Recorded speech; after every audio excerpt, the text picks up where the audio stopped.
Good evening, and welcome to the Miracle of Prosperity.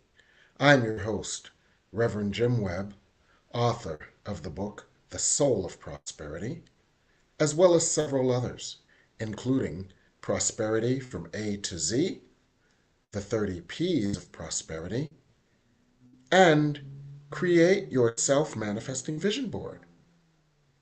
It's an honor and pleasure to be here tonight, where we work with all types of prosperity.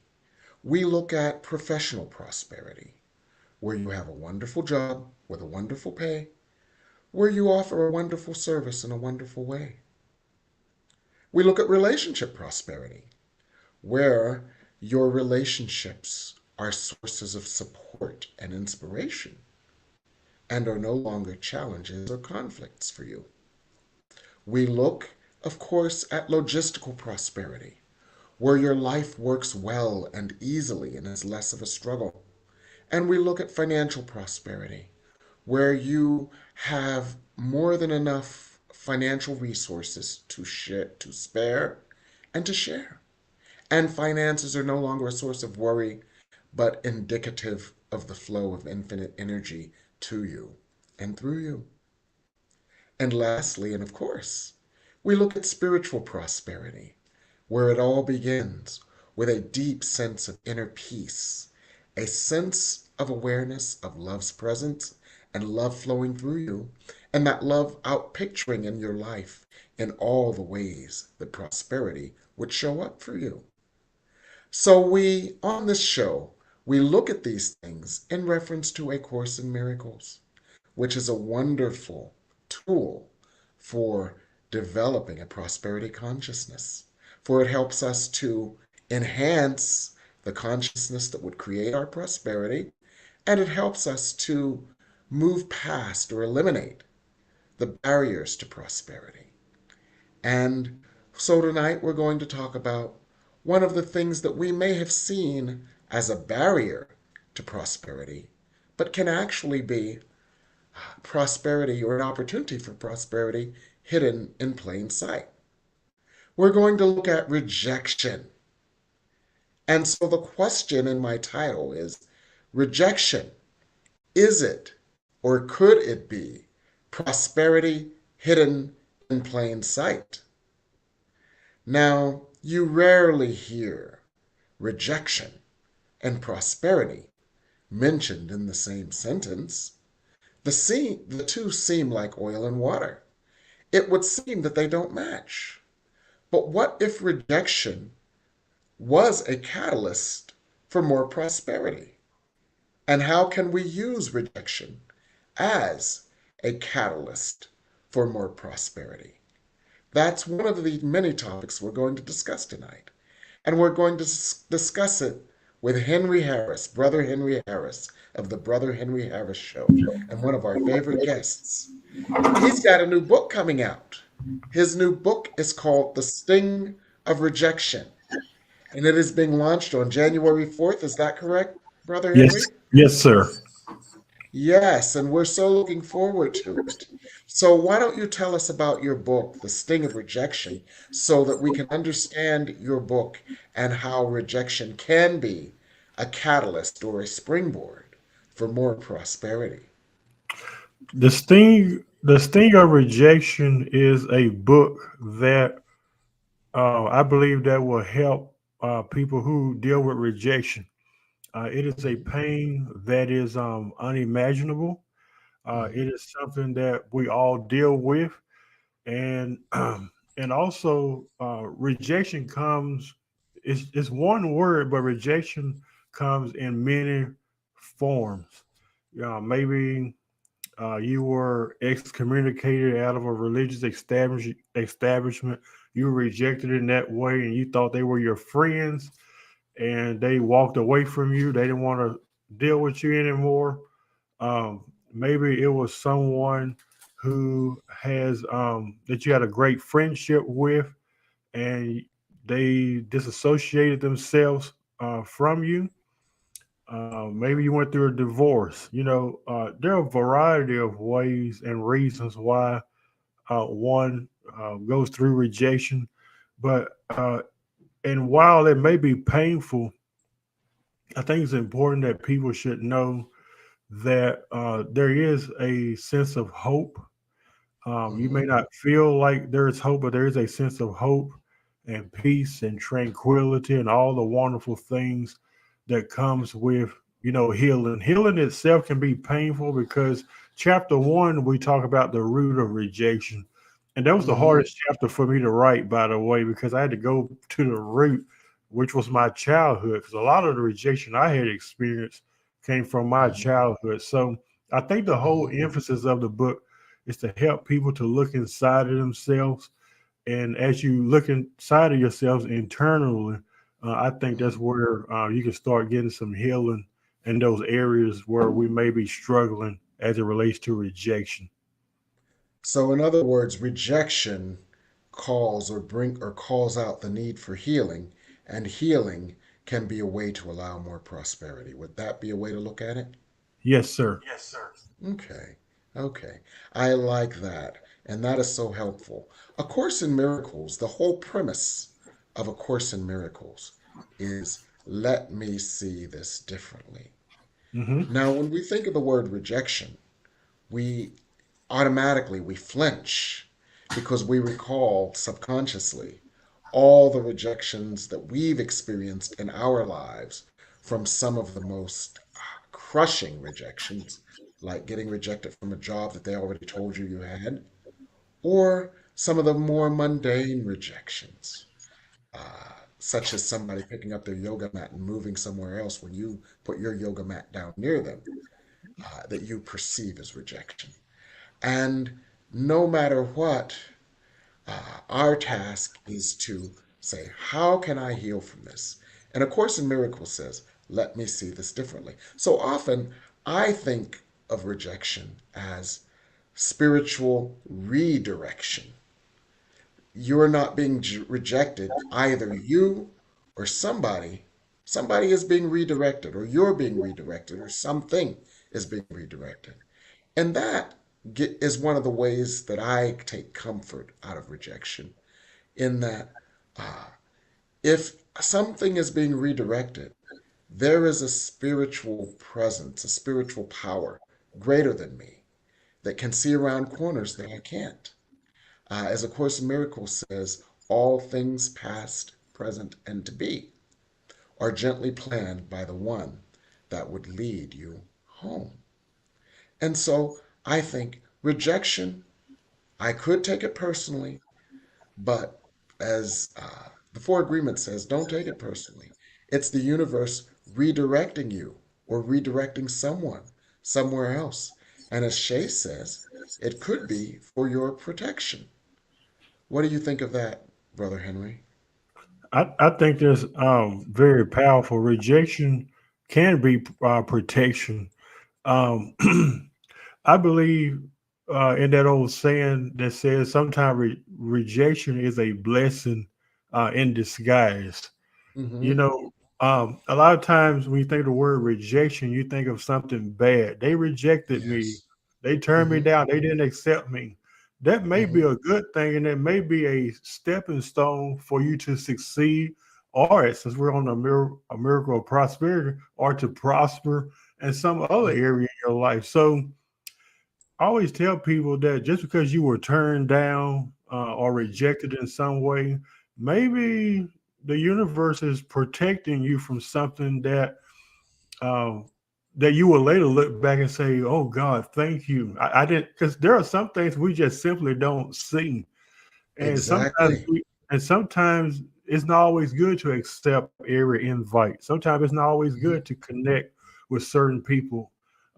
Maybe God is protecting us from something that we ourselves may be blind to. So I agree with Shay. I think rejection can be protection. And like I said, sometimes we think of the word rejection, we see it as a bad thing. But I Mm-hmm. think there is some positive aspects to rejection as well. Yes. Absolutely. And I'm going to share a story that I've shared with few, and certainly haven't shared on a national platform before, of how rejection or redirection can be protection. When I graduated in college in 1982, I had a job lined up with AT&T in Philadelphia, where I went to undergrad, and I had scored the highest in the company's history on what they called the assessment for assessing my abilities to do the job. And they were just amazed that I scored so high. And so the job was all lined up. I was all ready to start. And then, about a week before, they said, "We're moving you to Cleveland, Ohio." And it turns out that one of the vice president's sons, who hadn't been able to land a job, won a job with the company, and they gave him my position and moved me out to Ohio. I was devastated, but Spirit could see around corners that I can't, because I mentioned the date. It was the summer of 1982.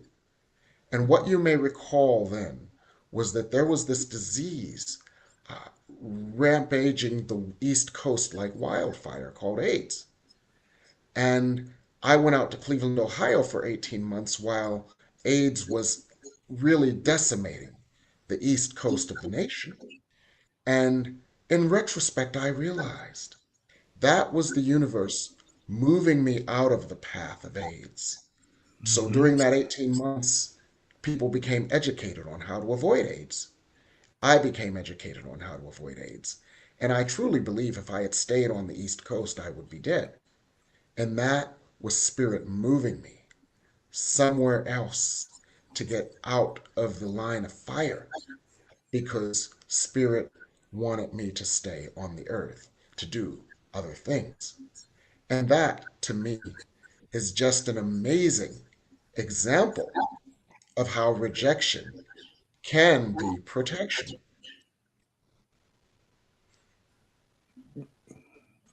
And so that taught me a lot. That taught me to trust that there was a bigger hand in the universe. And with that, we're going to go to break. We have some technical issues to address. So we're going to go to break, and we'll be back here on the New Thought Media Network.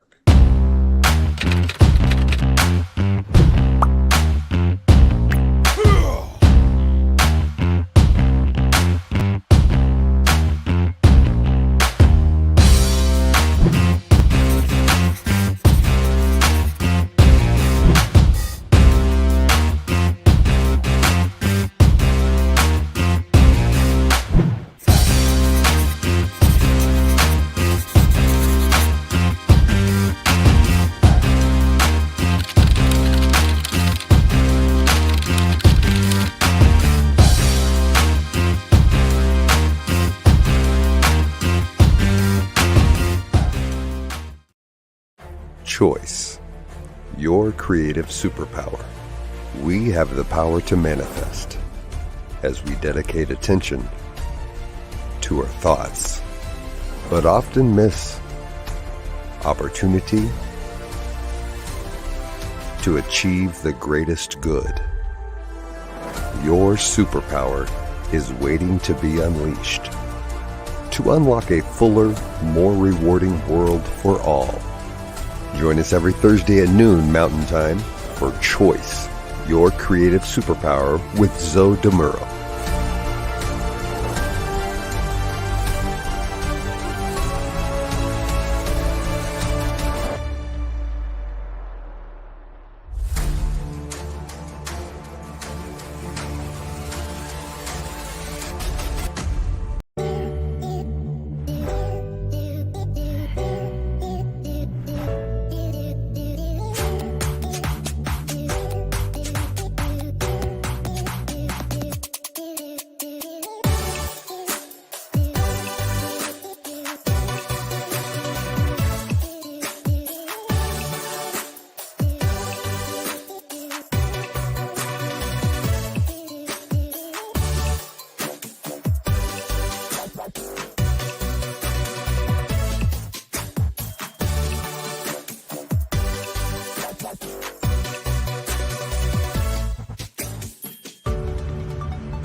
And we're back here on the New Thought Media Network with the Miracle of Prosperity and my special guest, Brother Henry Harris. We're so glad you're here to speak about your new book, The Sting of Rejection, and how rejection can be a catalyst for growth. So let's talk about that a little bit more, and we may have some questions from the audience on this as we talk. So, audience, if you've got any questions, feel free to put your questions in the chat, and we can see them in the comments on the bottom of the screen. So, Henry, tell us a little bit more about how people can grow from the sting of rejection.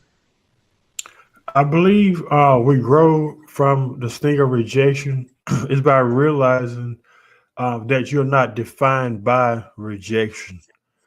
Oftentimes when you go through rejection, um, you feel like you're alone. You feel like you're isolated. Um, you feel like no one is there. Mm-hmm. And that is a very unpleasant place to be.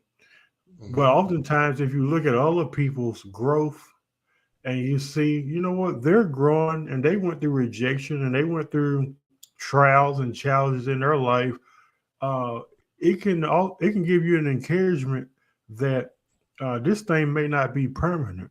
I may be Mm-hmm. experiencing rejection, but I am not rejection.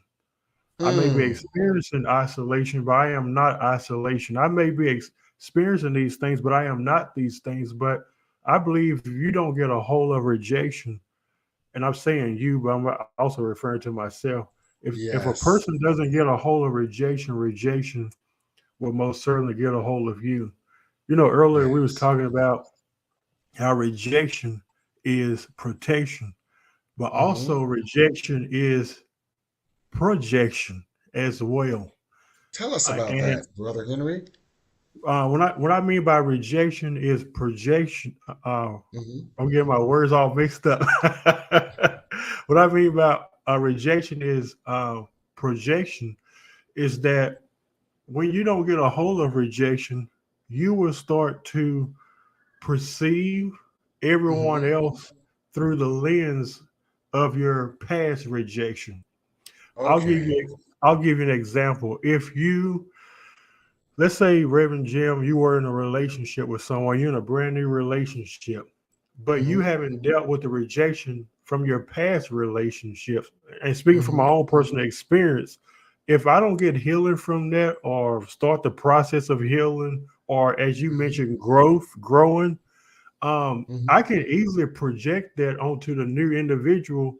Watch this, who never hurt me, who never rejected me, but because Mm-hmm. I didn't get a hold of that in the past, I am now bringing that into my next phase. Well, that's a new marriage, a new relationship, business Mm-hmm. deal, because I have not dealt with the rejection from the past. Also, call it perceived rejection. Rejection. Perceived just Yes. means perception. Mm-hmm. There may be people that's watching right now that may be Mm-hmm. saying they don't like me, they don't Mm-hmm. validate me, they don't accept me, they don't approve of me. Well, it may not Mm-hmm. be as much as they as it is you. Yeah. You may But be interpreting what they're yeah, saying or doing as rejection because you're seeing everything through that lens, and they may not be thinking about that at all. yeah, Okay. and like I said, it's something I had to deal with in my own life. Mm-hmm. They don't like me. People Uh-huh. who people who operate in this way, they're living their lives from the outside in. Mm. Because if you live your life from the inside out, you'll revert that and say, do I even like who I am? Do I have Mm. low self esteem? Do I Mm-hmm. accept me? Do I approve of me?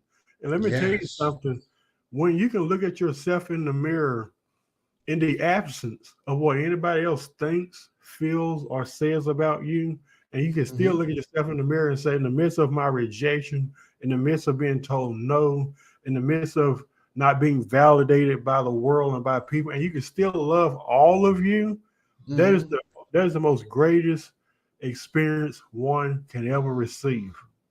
Okay. Wonderful. In other words, lean not on the world's understanding of you, lean on your own. Yeah. and get that innate understanding of you as holy, beloved, innocent, whole, and perfect as God created you. And with that understanding, you can perceive yourself as all those things, see the world through that lens, and the world has no choice but to respond to you the way you project, which is basically metaphysics. The Hmm. world responds to what you project. The world is a projection of your feelings about yourself. Now, another thing I want to drill down on, Brother Henry, is one of the things you said. You are experiencing rejection. You are not rejection. Yeah. And that, I think, is so important to emphasize to our audience. In other words, this is a passing experience. This doesn't define you. This is a passing experience. This doesn't limit you. This is a passing experience. This does not mean that this is who you are or the situation that you're going to be in forever and ever. Amen.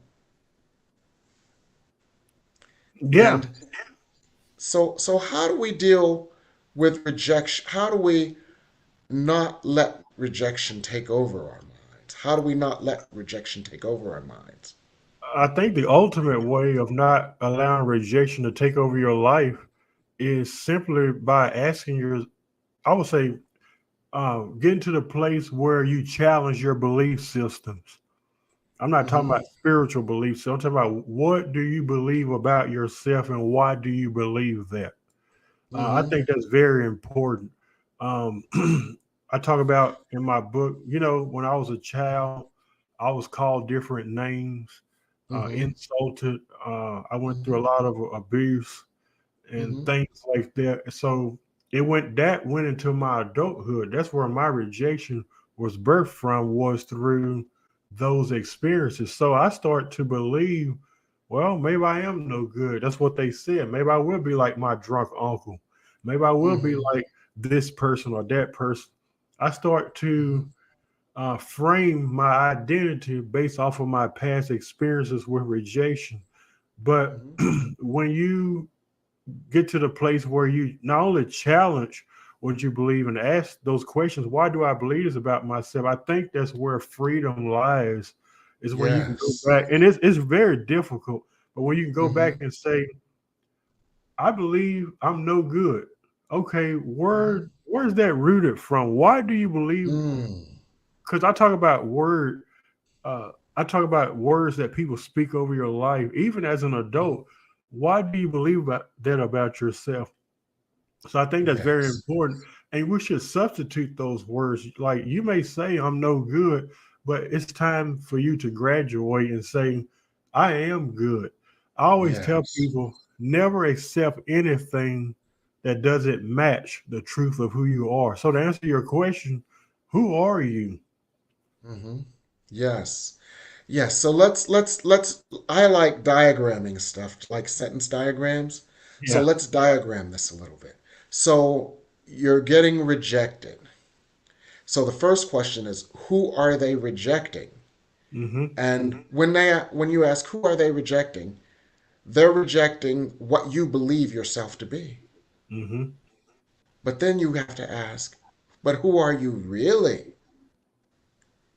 And who are you really is not who they perceive.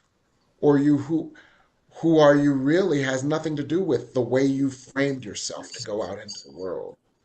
Who Mm-hmm. you are really has to do with the light that God imbued you with, the light that lives within you, the light that is your essence, the light that is your holy birthright. And so by bridging that gap, the gap between who you are really and the way your past experiences have framed you, shaped you, and molded you to go out in the world, by bridging that gap and getting back to who you are really can be one of the ways to handle rejection out in the world. You're rejecting this thing you think you see because that's what I thought I was. Mm-hmm. But that's not who I am. That's not even who I was. I am now, and I have always been the holy, innocent, beloved, perfect. And, Child of God. and may I add, you're pure of heart. Yes. Well, I just don't believe that Yes. about yourself. Well, believe it Yes. because you are. You're Yes. pure of heart. You are good enough. Exactly. Those are some positive affirmations I had to, as I was dismantling all the false beliefs about myself. That's Mm-hmm. where I became more liberated and free Yes. from rejection. Now, when I say free from rejection, that don't mean I'm exempt from it. I want to Yes. emphasize that because a lot of times you say freedom from rejection, people think I will never be rejected again. I'll never experience. I'm not. That's not what I'm trying to convey at all. I'm just Mm-hmm. trying to say, as I told Reverend Jim at the beginning of this broadcast, when rejection does come again, you'll know how to deal with it more effectively. Oh, I see you. I dealt with you before. I'll know how to deal with Yes. you now. And it won't sting. It's like, Yeah, oh, it won't be. It won't. rejection. You've got a problem. Yeah, Oh, you're rejecting me? You've got a problem because you yeah, can't stand the holy beloved of God. yeah, yeah. Okay. Okay. That helps me understand. Now, Reverend Jane mentioned that she felt rejected by her family, and that was a catalyst for all of her spiritual growth and healing. Do you have any other guidance for people who have felt rejected by their family? Now, she also said it inspired her to be on her spiritual path and realize that that was her projecting her insecurities out into the world. Do you have any other guidance for people who have felt rejected by their families, Brother Henry? It's one thing to be rejected by a friend. It's Mm-hmm. another thing to be rejected by a coworker. It's Mm-hmm. another thing to be rejected by someone you run into at Sears or Walmart Mm. or some acquaintance that we may meet in this realm of existence that we call Earth. But it's Mm-hmm. another thing to be rejected by those that we call family. That is a Mm. very deep pain that Mm-hmm. unless you've experienced it, you really don't know what that's like. Because when everyone else walks away, we want to think that family would be there. When everyone else rejects us, we want to think that family would be there. When everyone else don't validate us or don't celebrate you as a human being, I'm talking about all of you. We think that family would do that. But in many cases, such as the young lady you just mentioned, sometimes we don't get that. I do Mm-hmm. have a chapter in my book dedicated to people just like her. And that chapter is called Blood is Thicker Than Water, or Is It? Okay. Or That's is the, it? Okay. that's the name of the chapter. And Mm-hmm. people say it all the time. Well, blood is thicker than water, which insinuates that family's gonna be there for you, and that is true in some cases. But I'm Mm-hmm. looking from the other side of the fence, though, at the people on the other side who don't have family or whose Mm-hmm. family rejected them. What's Mm-hmm. their perception of that? Is Yes. blood thicker than water? And in some cases, because I've been rejected by family members, I don't Mm-hmm. adhere to the belief that blood is thicker than water. As I put in my book, I'd rather be on the water side than the blood side. I'd rather be connected to Okay. people who's going to love me and accept me for who I am and not for what they Mm-hmm. think I should be. So I think that's very important to me. And also, I may add, everybody that calls themselves family is not really family. Mm-hmm. Okay. Okay. Now we've got a voice here that feels that they weren't rejected by their family. They are rejected by their family. And they're not projecting that. That's just some new thought BS. So, how would you address that? She said, "I don't feel rejected by my family. I was and am rejected by them. It's not anything I projected onto them either. That's just new thought BS." I, I just feel like as it relates to someone who's been rejected by their family, like she said, it got nothing to do with projection. And sometimes people throw that word out and not her, but sometimes people throw that word out. Oh, they're just projecting the past or projecting it. That does happen in some sense, but sometimes it's not projection. sometimes it's a real experience that that individual is going through. I think there is help and hope for Hmm. people like that as well.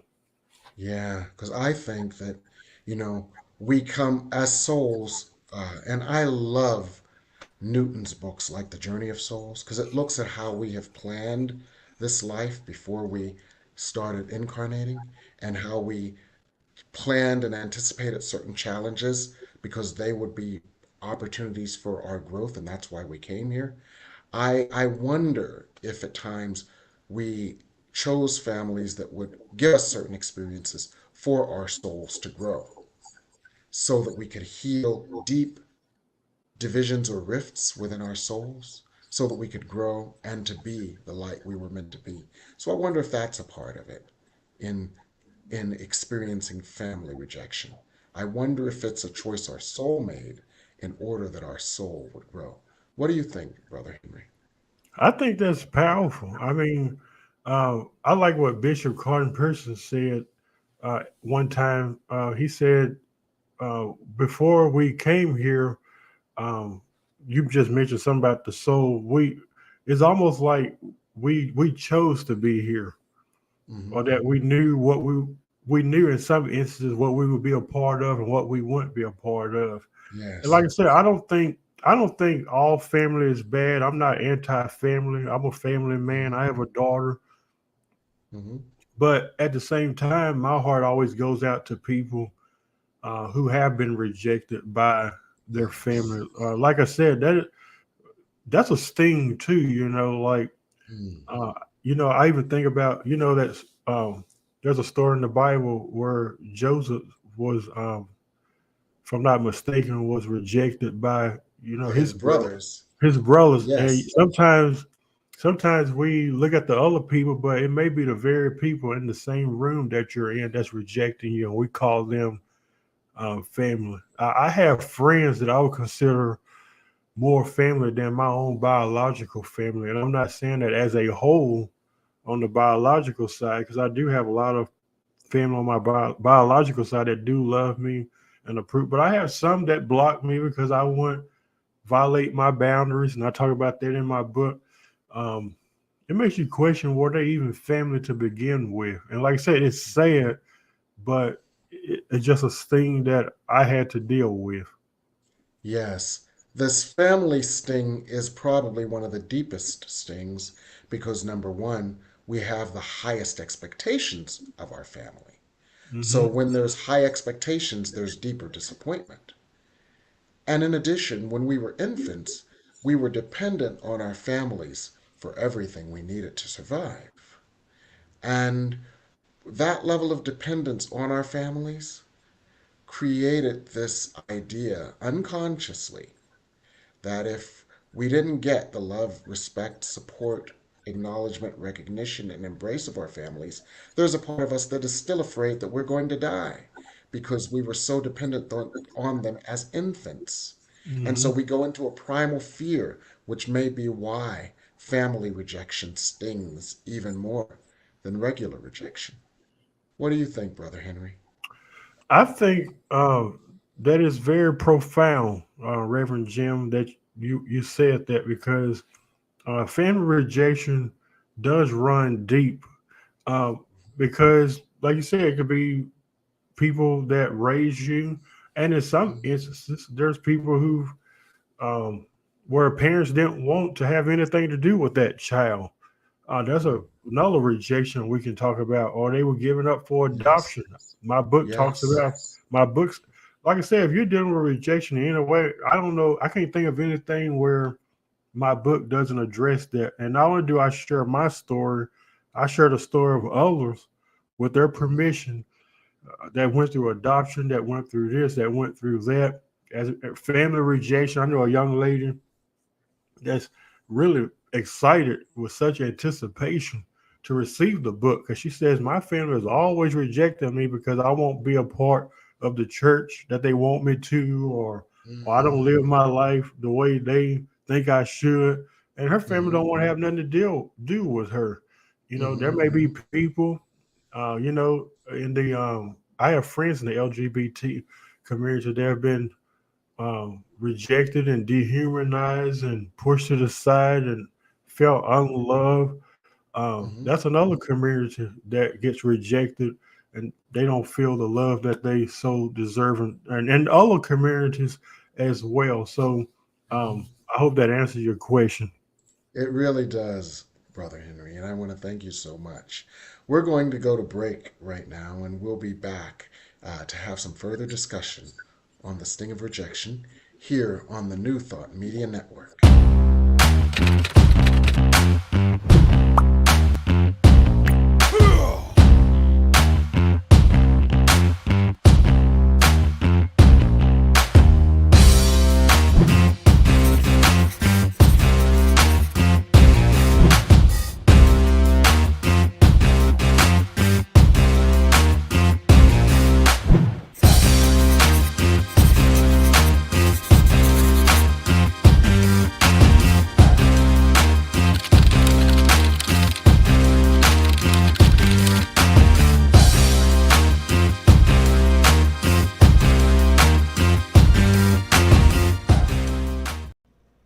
Please help us say thank you to our organizational sponsors, including the Hepperlin Foundation, Affiliated New Thought Network, International New Thought Alliance, Science of Mind Archives and Library Foundation, Center for Spiritual Living Denver, Center for Spiritual Living Midtown, New Thought Philadelphia, Planned Happiness Institute, Summit Center for Spiritual Living, One Heart Retreats, Center for Spiritual Living on the Lake, Unity Spiritual Center, Kitchener, Om Center for Spiritual Living, La Mesa, Satya Center, Center for Spiritual Living, North Jersey, Unity of Savannah, and Center for Spiritual Living, Seattle, as well as all of our individual donors.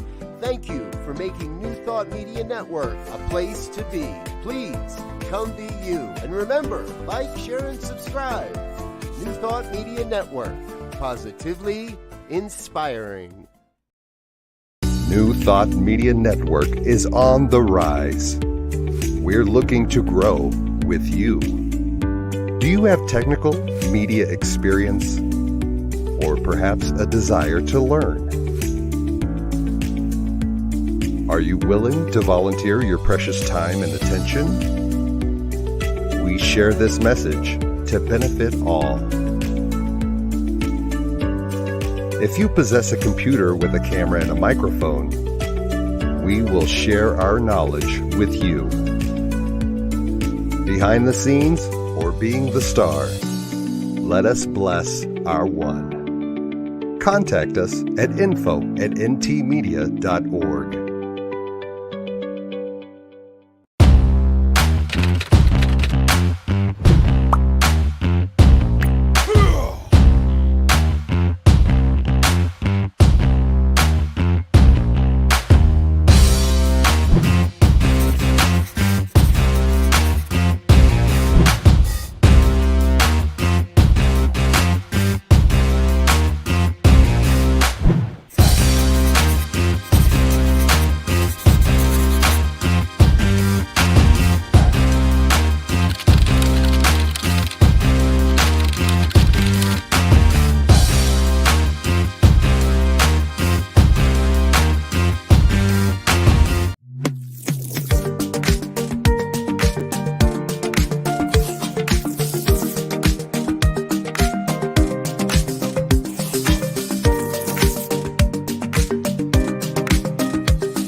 And we're back here on The Miracle of Prosperity with Henry Harris, author of the book, The Sting of Rejection. So, Henry, I am so looking forward to your book, which releases in January of 2024. What final advice would you offer people on how they can handle and heal from rejection? I think the final advice I would give a person to realize that um, as I said earlier, rejection doesn't define who you are. Mm-hmm. Sometimes it may appear that rejection is bigger than life. And also, as it relates to healing, you don't get healed overnight. When it comes to rejection, because Mm-hmm. rejection comes in many forms, as I said earlier, but the wound of rejection runs deep, depending on the situation and the event, Mm-hmm. what that person is encountering in their life. I believe just as well as there is rejection, there can be hope as well. So I feel like that's where it starts at, is Mm-hmm. looking inside of yourself, asking yourself what you believe about yourself, realizing that no one is exempt from pain and from Mm-hmm. loss and hurt. Mm-hmm. But also, we're not defined by those things either. And I think that's the biggest part for me, because I always thought that I was the things that people were calling me. Mm-hmm. And sometimes when you don't know who you are, you do become exposed and vulnerable to what others say about you. Yes.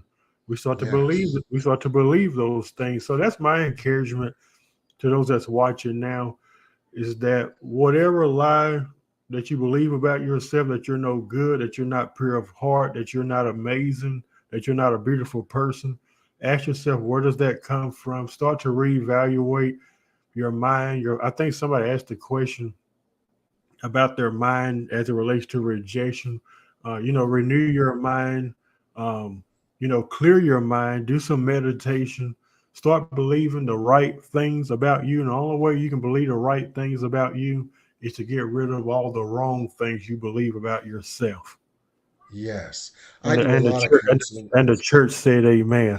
And the church said amen. Yeah. I do a lot of coaching and counseling. And one of the things I direct people to do is to ask, what is the thought that contributed to this rejection? I call that the sponsoring thought. Just like on Sesame Street, today's Sesame Street is sponsored by the letter A. What is the thought that sponsored this experience of rejection? And that's usually a thought that we have inside. And then I say, so where did you first learn this thought?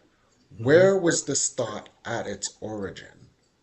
And like you illustrated, Brother Henry, generally it's something that happened in our childhood or our early youth, where that thought crystallized into something that then had the power to create its outer reflection.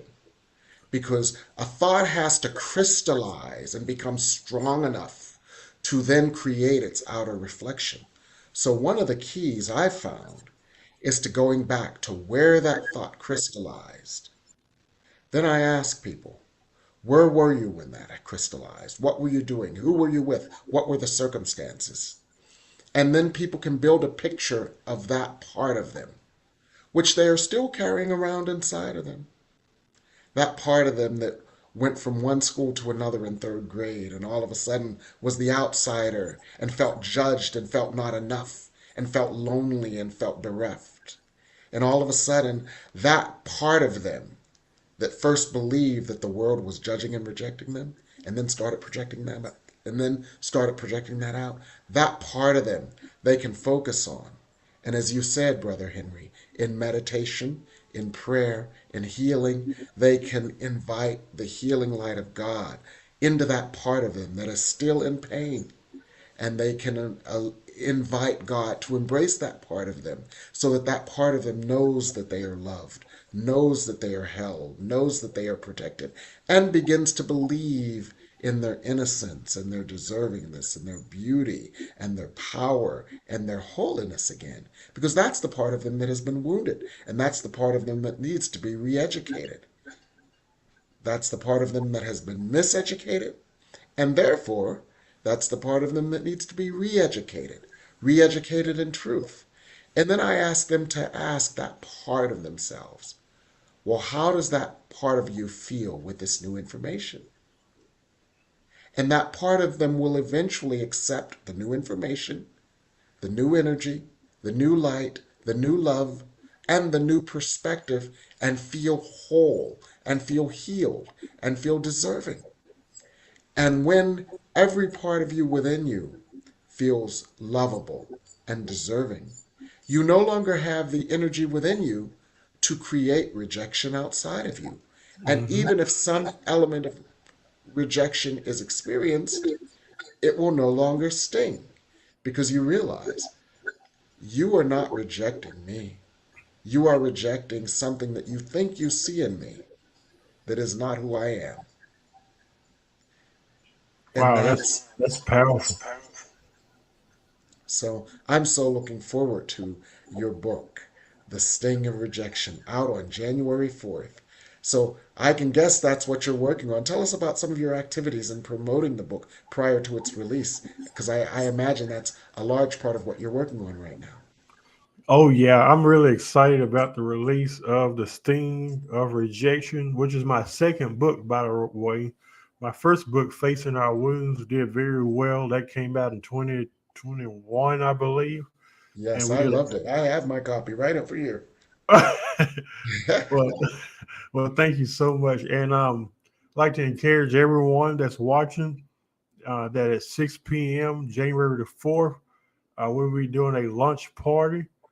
You can find that in events on my page, and you just click going or hit the word interested, uh, um, and you'll be able to participate in the lunch party. We have people from all over the world that was a part of that lunch sharing positive words of affirmation, their experience with rejection. We have a speaker, Reverend Dion Boyce Hmm. from Whosoever Ministries, Disciples of Christ. That's going to be the keynote speaker. It's going to be a Hmm. great. I have Dino Carsonoxis, who's a famous pianist. Many of Hmm. you probably seen him on TBN. We have a lot of musical guests. It's going to be like the BET uh, celebration.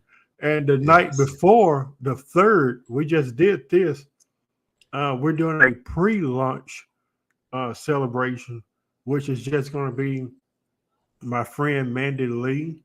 Hmm. She's going to be just giving some words of encouragement, promoting the event for that Hmm. night, for the following night. Kind of like, like when you watch the Super Bowl, you got like a pre. It's the tailgate party before the Super Yeah, Bowl. yeah. Okay. So Okay. that'll be Okay. that. That'll be that night, and then on the following night, January 4th, will be the lunch, um, and then people can order the book. We just got approved for it to be in paperback and Hmm. hardcover. That's all we have available right now. We may do audio and all the other stuff later. So right Hmm. now, it's on reserve, and it'll go live on Amazon. One goes, I think the hardcover goes live on the third, and the paperback goes live on the fourth, I believe. So I'm looking forward to everybody getting the copies, a very reasonable Yes. price, and Yes. I just think, I think, um, I think the investment is what's important. I just want to see people, develop that sense of hope and pride about themselves, Yes. and I think that's what's important at the end of the day. I just want to help someone as it relates to this area of rejection. Yes. Wow. Um, and someone asked, when will you have it in ebook? Do you have plans for it in ebook, or is that something in the future? It'll probably be some in the future. Right now, we have paperback and we have hardcover, and I'll get with my team and we'll try to Mhm. figure out if we can do all the other stuff. 'Cause I know a lot of people don't. They like to read off of the. I guess that's an ebook, if I'm not mistaken, like an iPad thing, and they just Yes. Uh-huh. and yeah, yeah. So yeah, we'll try to get that, um, arranged as time goes by. This is still the beginning stages. A lot of people say, "Well, why Mhm. don't you go ahead and release it now?" I'm like, I'm building the anticipation, okay? Yes. Because I've been Yes. talking about this book since pretty much spring of this year, Yes. and I Yes. wrote it all summer. And Yes. then I said, I'm just gonna wait to January. It's a new year, it's a fresh start. Yes. What a better way to deal with it. Not saying don't deal with it now, but what a Mhm. better way to come into 2024. Like, you know what? I dealt with rejection all this year. I'm going in Mhm. with a new lens. I'm going in with a new Yes. identity. I'm going in with a new purpose.